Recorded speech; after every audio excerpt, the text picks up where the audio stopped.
guest on a podcast is maybe the most effective way to build your credibility and authority on what you know or what your company does. You can get booked as a guest on lots of podcasts, and Outlier Audio is great at helping you do just that. Outlier Audio focuses on getting entrepreneurs, investors, and business professionals booked on podcasts. Tell your brand story without the need to interrupt an audience with an ad. Be the reason they listen to the podcast. Get started with a 5-podcast booking trial to see if you like it. Find out more at outlieraudio.com/bookme. That's outlieraudio.com/bookme. Entrepreneurs Enigma is a podcast for the ups and downs of entrepreneurship. It's got the wins and the fails that we all face being entrepreneurs, and how we learn from adversity. Every week I talk to a different entrepreneur with a story to tell. I'm Seth Goldstein. Come with me on the journey. This is Entrepreneurs Enigma. Let's get started.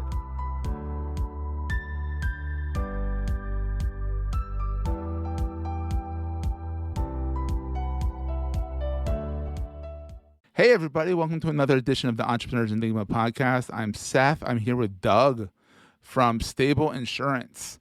Now, don't go running. Hello. This is actually really cool because what Doug does is he focuses on the rideshare and the people who use their vehicles to make money. And he's a lawyer. He's done the lawyering before. We're going to get into all that. And it's just, we're not talking to a farmer's agent. There's a lot more to this than what everyone thinks when they hear insurance. So, hey, Doug, how's it going? Insurance? It's good. It's good. Insurance is not that boring. Doug, how's it going? It's good. Yeah. Thanks for having me on. So, Doug, how'd you get started? I mean, I see you went to a small college out in Iowa. That's and right. And then it looks like you turned around and said, I need a bigger school. And you went to Seton Hall Law School. I did. Yeah. So I slowly made the journey out east. Grew up in Iowa. Went to school that out there. explains why you went to school Yeah. there. Still have family out there. They have a family farm and they do a lot of Midwestern type things out there. But yeah, grew up on a farm, small town, went to small liberal arts school, ended up living in Chicago for a bit, then DC, Oh, wow. and then finally went to law school in New Jersey at Seton Hall. And then practiced for a few years for a company called Mercer, which is it's an insurance company, and did contract data security, some IP stuff for them. Living in New York at the time, I feel like even if you're an attorney, I think the only people that can get away with not having a second job is probably billionaires in New York. So I was looking for other things to do. And a friend and I, we used Uber almost from the start in 2011 when they came into the city. So we knew a lot of drivers. We had started talking to some of the fleets that operated in the space. We just thought that was a good idea from like a purely ROI perspective. And we thought it was going to be easy. Buy a vehicle, put it on the Uber and Lyft Everyone network, always get licensed, thinks insured, this stuff's easy. Rent it out. You always think it's going to be easy. It was not. It was awful. I have so many stories of picking up vehicles from Connecticut, from different places in New York that would get abandoned or just left or people wouldn't pay. And so whole time, like the guy that I started with, we were thinking about how can we kind of make this process a little bit easier for us. And so we tried doing some digital onboarding with drivers. We tried to handle different maintenance requests, things like that, just to lower the amount of work that we were putting in. But then one of the things we did early on was Uber started making some of their data available if you had a business case as to why you wanted to use it. And so we're like, oh, this is interesting. Can we see if we can start to determine if we actually want to rent out to some of these drivers? Oh, I get it. You were renting cars to people who wanted Uber or Lyft or whatever, but didn't want to use their car. So New York is interesting in that a lot of immigrants will come in and they want to, like one of the things they typically do is drive cabs or work now in the rideshare space, let alone the cost of the car, right? You could get a car, parking, all of those things, but to license it, to get insured is actually quite an expensive process because of the regulatory, the Taxi Limousine Commission in New York. And I'm sure it's a racket, Yeah. So a lot of people I said will it, rent. Not you. It's your saying. I'm being very careful, very careful. I love the TLC. So a lot of people rent cars. So that's what we were doing. We're just renting out to individuals. And we wanted to try to determine, is this person going to pay us? Because we had a lot of people not paying and abandoning vehicles. And so we started using the data from Uber just to make that determination. Like, do we see they're driving enough, they're earning enough, things like that. But what we realized was there was also a lot of interesting loss or insurance related data that we could start pulling out. So like their driver safety score, their crowdsource score, things like that. And so we went to our insurance company at the time and said, hey, we think we have this interesting process of collecting this data and making it available from an underwriting perspective. If we gave this to you, would you give us some type of discount or better rate? But by the way, we were also putting like telematics in the cars. So we were Yeah. we had dash cams in the cars, a lot of loss control measures we were putting in at our cost. You were trying your darndest not to lose the damn car. Exactly. Yeah. Yeah. So not lose the car, not get in an accident. If we got in an accident, make sure, we didn't have to pay for that accident. So the insurance company, really good people. We actually did a partnership with them as a digital broker in the future. But at that time, they're like, we have no way to collect this data. And even if we could collect it from you, we have no way to actually apply it to our underwriting models. So that kind of like in my head, I was like, I wonder, obviously we can't be the only company, this only small fleet having this problem. Individual drivers are having this problem. Fleets are having this problem. You really could get away from the problem if you got large enough and could build your own captive and essentially own the insurance company, which 9 times out of 10 is not what is happening with these customers. That's where Stable was born out of. We realized That's that cool. Out of data. Yeah, out of data, but just realizing like mobility was moving forward very quickly. The new types of things that were happening, hybrid uses of vehicles, delivery blew up with the pandemic, things like that, shared ownership. And insurance was not catching up as quickly. And so that was the genesis of Stable, really trying to solve our own problem that we had as a fleet. We're going to take a quick break, hear from our sponsors, and get right back to the show. Support for Entrepreneurs Enigma and all the shows in the Marketing Podcast Network is provided by Storyblock. There's no better way to future-proof your business than to switch to a headless content management system. This means one place to update all your digital content. 82% of those who have switched to headless, like Storyblock, report better productivity, efficiency, and revenue. Sign up for a free account to test and see for yourself at storyblock.com/enigma. It's Storyblock without the C, .com/enigma.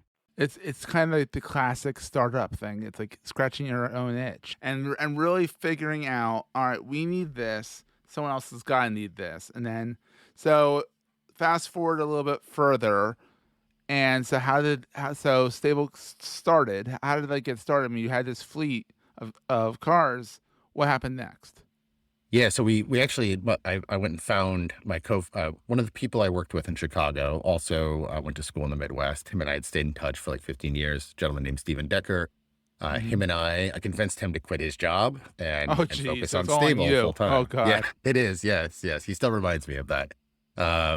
And I think we had said, we'll give ourselves a year. We'll see if we can convince a insurance company to partner with us. And then a year went by. We're like, well, maybe we should give ourselves another 6 months because insurance is very difficult. And then about 2 years in, we had collected a nice group of advisors, and we were building a little bit of interest in the community. But still, I think we had 3 huge things working against us. We were originally focused in New York, and just insuring in New York is very difficult. New York in general is always working against you. Any business. I mean, there's obviously a lot of startups there, but like if you're actually trying to sell to a New York citizen, there's a lot of hoops to jump through. So working in commercial auto, which is also, I don't know how much your audience knows about commercial auto. It hasn't been performing well from an insurance perspective for the last 30 years or so.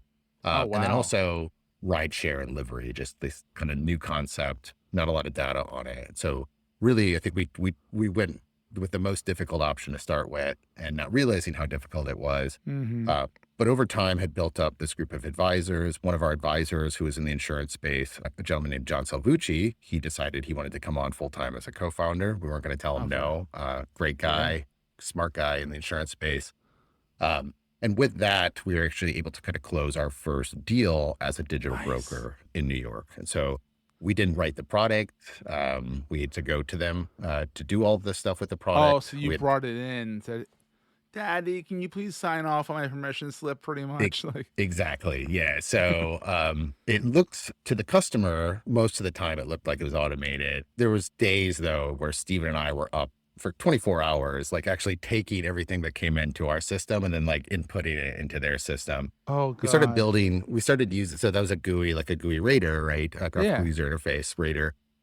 We started using Puppeteer to try and see if we could actually like automate some of those. It broke a lot. So it never actually went into production, but yeah, so learned a lot, great experience, but we knew that was not a scalable model. And also we just had no control over the products. We had all these ideas about how the data should be used and the features that should actually come along with the insurance. And we knew it was going to be a long road to convince that Yeah. carrier to allow us to do that. So we regrouped after COVID and said, okay, now we are really giving ourselves one more year. And if We mean can- it this time. we mean it this time. Yeah. So there's a few more people. We're like, okay, it's not just me and Steven anymore. We don't want to drag everybody down with us. So we will give ourselves one more year. We'll go out to the reinsurance market and say, hey, we want to become what's known as a managing general agent, which just means like we have control of the underwriting and the product and the claims. And you, carrier or reinsurer, you just agree that we're right on this and you want to see how it develops. I love it. Yeah. And we were able to do that. We work with a great. great insurance company now called ILS Capital Management. They're Bermudian based and have an office here in Connecticut. And they have licensed paper for us to go out and write in the US. And so, yeah, we're launching our very own first product finally after about a year of work. You heard it here Yeah. first, folks. You did. No. Yes. Yes. So Maybe that's not coming first, out. but- Well, I think so. I think we've said it's coming, but not when. And so that's coming out in June in Illinois for rideshare drivers. And yeah, we have a lot of other things kind of in the hopper around That's exciting. rideshare for fleets, car share for fleets, which is car share is like really, really interesting right now. This whole Yeah. concept of distributed fleets, and not a concept we came up with. One of a guy that used to work at Uber is kind of working in the car share space now. He's kind of come up with this idea of distributed fleets, this idea of Oh, wow. you go to an airport, say you go to That makes Newark, and instead of going to this centralized parking lot where all of these cars are, you actually have somebody deliver a car to you that you're going to rent. Yeah, and so those are like, they're called power users on Turo and Get Around, but it's really just it's people like me who had this fleet, right? They're trying to generate a little bit of income on the side, or they get large enough and they do it full time. It's really interesting that those models for small businesses are popping up that didn't exist 5 years ago. The internet evolved so fast that the technology literally wasn't there back then. Mhm. Like the ideas were just starting. And people are like, well, why did we have to do Uber? Well, you had to. Uber is a cog that needed to happen. Lyft had to happen. Uber had to happen. All these Philly car share had to happen. Everyone had to start somewhere, Right. and you build upon it. And then here comes stable insurance. And it's the thing about the entrepreneur experience is you have to go in and hit it at the right time. Right. So here's a question for you. I'm gonna ask you both sides of the coin here. What's the scariest thing about being an entrepreneur for you? Yeah, well, so I'm lucky in that my wife, she works for Accenture. She's compensated well for working for Accenture, but even then, we were living in Brooklyn for the longest time as me being unemployed or employed by a company that couldn't pay me a salary. Underemployed. The underemployed, yeah. I mean, that was scary, and it took. I think like I said, we kind of set these time frames up for ourselves, and we're like, well, we just need another 6 months, and then another 6 months, and so that fear is still around. Like now that we're funded, like we know, the money goes away at some point if you don't earn revenue, if you don't have profits to actually Unless you're like, pay Amazon. yourselves, unless you're Amazon or a few other companies I can think of, yeah. Yeah, so I think that fear is there, but it's kind of like pushed out. Like, okay, I don't have to deal with that for maybe another 12 months. And then I should start thinking about it again. But I would say just in the last 6 months, like the alleviation of that fear has kind of taken place. But it was real and present and something that we I'm talked sure. about internally and with our families and stuff like that for a very long time. And everyone points to Doug saying it's Doug's fault. Doug brought me into this. Right. Right. It's Doug. Right. So here's what's the Right, best thing right. about being an entrepreneur? So I used to work in a corporation, right? I worked for a great company, great team that I worked with. But I think the working for a corporation, it's great for some people. Some people like to be told exactly, like, yeah, I'm going to show up. I'm going to, kind of do most of my work. I'm going to leave a little for tomorrow, so I feel like I have job security. But I know I'm going to do that this year, next year, until the day I die, if I want, if Yeah. I kind of continue to perform. And that was actually more scary to me than like the fear of Yeah. losing and having no money. Just like that's the end of my life. Yeah. And And not having- living it. Yeah. not living it. Yeah. So taking that away, and now the last 4 years we've been working on this, I think like the fulfillment that we've had, like as a team, and like being able to hire other people that see that, other people that have kind of moved out of the corporate shackles as well, like seeing their faces light up and how happy they are.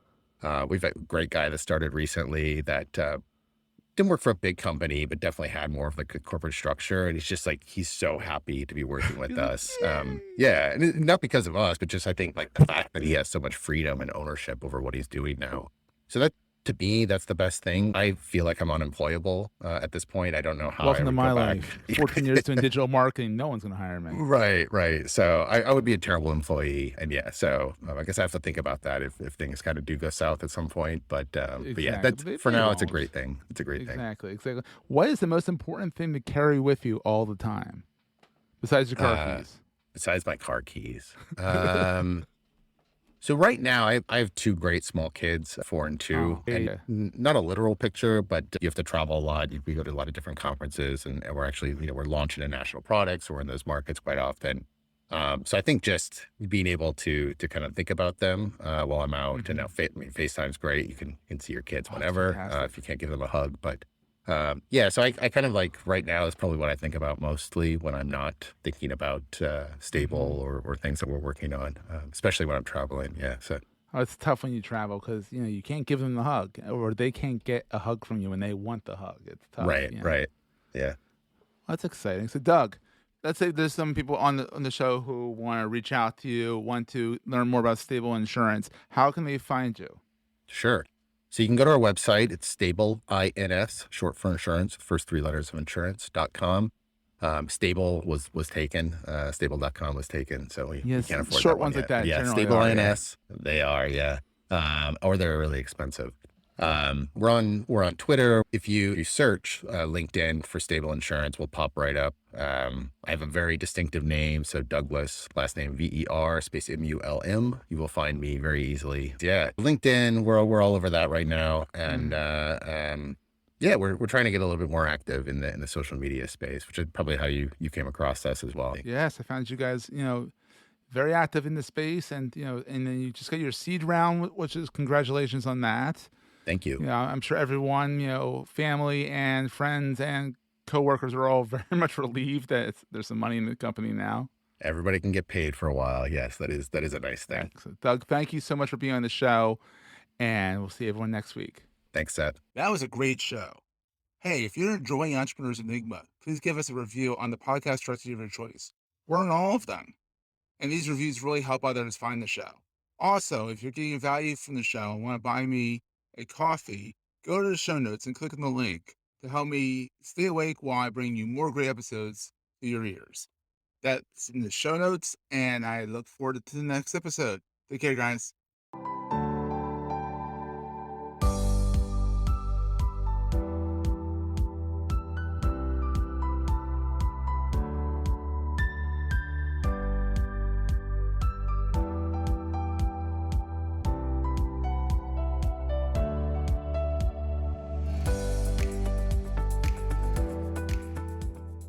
Goldstein Media hopes you have enjoyed this episode. This podcast is one of the many great shows on the MPN Marketing Podcast Network. Hi, I'm Sarah Panus, and if you work in the content marketing space, I invite you to subscribe to the Marketing with Empathy podcast. Join me and other industry experts as we share ideas to help you connect with your audience to drive better business results. I've spent the last 20 years driving content for billion-dollar brands. Now I help marketers build winning brand storytelling strategies to reduce feelings of overwhelm and confusion. Think of it as a content marketing jam session mixed with chicken soup for the soul. Subscribe to Marketing with Empathy today. This podcast is heard along the Marketing Podcast Network. For more great marketing podcasts, visit marketingpodcasts.net.